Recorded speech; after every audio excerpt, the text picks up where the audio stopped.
एक नई वीडियो के साथ आज मैं फिर हाजिर हूं। आपका होस्ट और दोस्त विक्रांत जोशी आपका स्वागत करता हूं मेरे रिव्यू मास्टर में। पाकिस्तान ने हमारे विंग कमांडर को जब छोड़ा तो उनके प्रधानमंत्री ने कहा कि पीस जेस्चर के तहत उसको छोड़ा जा रहा है, पर ऐसी बात नहीं है। इसके बैकग्राउंड में इतनी बातें हुई जिसका आज हम लोग इस वीडियो में डिस्कशन करेंगे। हिंदुस्तान टाइम्स की एक रिपोर्ट में ये सारी चीजें निकलकर सामने आई है जो कि इमरान खान के पीस जेस्चर की हवा निकालती है और बैकग्राउंड में क्या बातें हुई, क्या क्या दबाव पाकिस्तान पे पड़े और भारत पाकिस्तान पे मिसाइल अटैक करने वाला था, इन सारी चीजों के बारे में हम डिस्कशन करेंगे इस वीडियो में और आपको एक ब्रॉड पिक्चर देने का प्रयास करेंगे जो कि हिंदुस्तान टाइम्स के मुताबिक होगी। इसका लिंक मैंने आपको डिस्क्रिप्शन में भी दे रखा है, तो चलिए जान लेते हैं। हिंदुस्तान टाइम्स ने कैबिनेट कमेटी ऑन सिक्योरिटी के एक महत्वपूर्ण मेंबर, इंडिया पाकिस्तान के डिप्लोमेट्स और अमेरिका के नेशनल सिक्योरिटी एडवाइजर के ऑफिस के महत्वपूर्ण लोगों से बात की और सारे इंफॉर्मेशन को एकजुट किया। इसमें इवेंट वाइज हम लोग बात करेंगे किस प्रकार से चीजें हुई। जब 27 फरवरी 2019 को हमारे विंग कमांडर पाकिस्तान के कब्जे में पहुंच गए तो उस समय भारत, अमेरिका और पाकिस्तान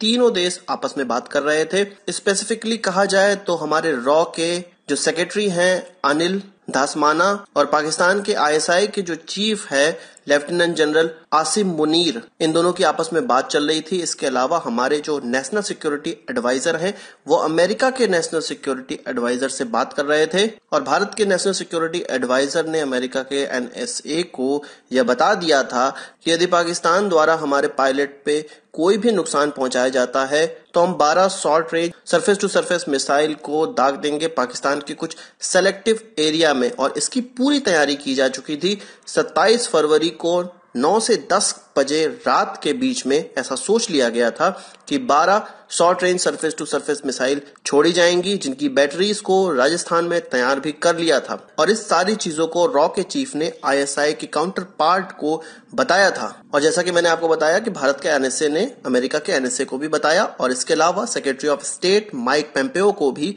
हॉटलाइन में यह जानकारी दी गई थी। इसके अलावा हमारे रॉ चीफ और एनएसए ने यूएई से भी बात की, इसके अलावा सऊदी अरेबिया से भी बात की, क्योंकि Imran Khan government Saudi Arabia और यूएई के थोड़ी करीबी मानी जाती है और ऐसा पूरी पॉसिबिलिटी थी कि इमरान खान गवर्नमेंट इन दोनों देशों की बात को नहीं टालेंगे। जैसे ही 27 फरवरी को हमारा पायलट पाकिस्तान के हाथ में लगा, भारत ने तुरंत एक मैसेज दिया कि जल्द से जल्द अगर हमारे पायलट को नहीं छोड़ा गया तो सारी मिसाइलें दाग दी जाएंगी।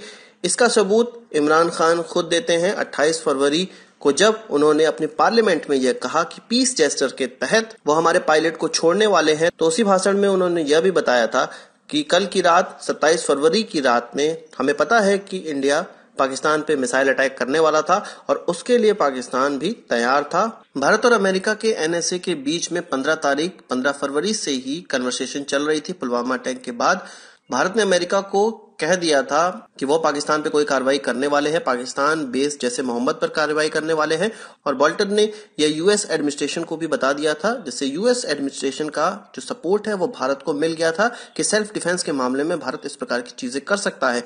राउटर्स ने 17 मार्च को एक रिपोर्ट निकाली, उसमें यह बताया कि भारत पाकिस्तान पर मिसाइल फायर कर सकता है। पाकिस्तान की सिविलियन और मिलिट्री लीडरशिप को यह पता चल गया था कि भारत 27 फरवरी को उन पर मिसाइल लॉन्च कर सकता है। इसलिए पाकिस्तान ने अपने 13 अलग अलग प्रकार के मिसाइलों को तैयार रखा था भारत पर टारगेट करते हुए। और जैसा कि मैंने आपको बताया कि 9 बजे से लेके 10 बजे के बीच में ऐसी संभावना जताई जा रही थी। भारत की मिसाइल की डर से 27 फरवरी को पाकिस्तान ने इस्लामाबाद, लाहौर और कराची में जो भी उनके डिफेंस इंस्टॉलेशन है और मिलिट्री रेजिडेंशियल कॉलोनी है उनकी लाइटें गुल कर दी थी। ऐसा क्लियर नहीं हो पाया है कि यह एस्केलेशन न्यूक्लियर बम तक जाने वाला था या नहीं, पर यह जरूर क्लियर हो पाया कि हमारे प्रधानमंत्री ने पूरी ग्रीन सिग्नल दी हुई थी कि हमारे इंडियन एयरफोर्स के ऑफिसर को कोई भी नुकसान पहुंचता है, थोड़ा सा भी नुकसान पहुंचता है पाकिस्तानी आर्मी की तरफ से, तो वो किसी भी प्रकार की चीजें कर सकते हैं, जिसमें से मिसाइल छोड़ना, मिसाइल मारना पाकिस्तान पे सबसे प्राइमरी चीज थी। हमारे रॉ के चीफ ने आईएसआई के चीफ को 3 चीजें क्लियर की थी कि